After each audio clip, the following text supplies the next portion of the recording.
I pretty much reached the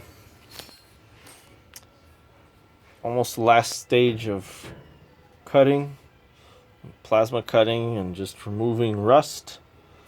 And not much of the floor, well, nothing of the floor is left. And good part of the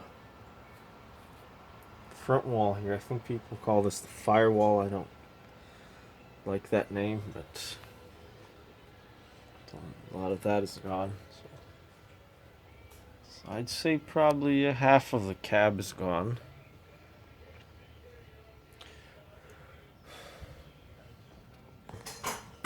Big holes there. And that's the first step, just to remove all the crap, the rusted sheets, and all that. Also remove the brackets because there was a bunch of rust here and just causing rust jacking. And the floor was connected to it, so remove that too. Now I've left this part, some of this crap here.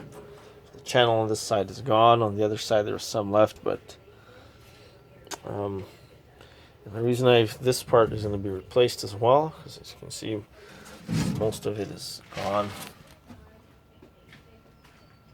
There's the rubber mounts for the cab, just to absorb the vibrations from the road a little bit. But the reason I left this is if we just destroy everything structural, then the whole cab is just going to sag and become wobbly.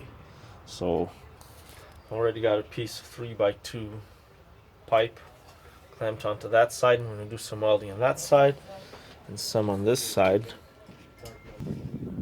That will stabilize the cab a bit, and we'll also have the jacks here holding the cab up. So it was actually so low that the middle part was just sticking up, and the cab itself, the sides were actually sitting on the fuel tanks. So I just had to get that up, and so we're just leaving this part for the back part for later. So if we just cut this off, then the whole thing we'd have to support it in the back as well. But this is what the back part looks like. So there's pretty much 4 corners in the cab, and we need support on all 4 corners, or at least 3. So this is what the rear corner looks like. So not much by way of, you can't really support it. So that's why I'm gonna do the sides first, and then part through the middle, and then we'll get working on the back. There's a few different ways to do this, and if you had a strap, if we had the ability of putting a crane here and strapping it from the top and holding it that way, that would make things easier, but we don't. So, and that would still not stop it from becoming wobbly. So this whole back panel is still holding it firmly and preventing it from flopping around like jello. So this side, it's still pretty floppy.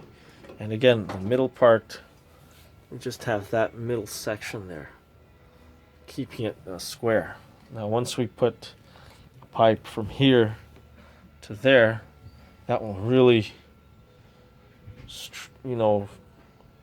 bring back the structural integrity.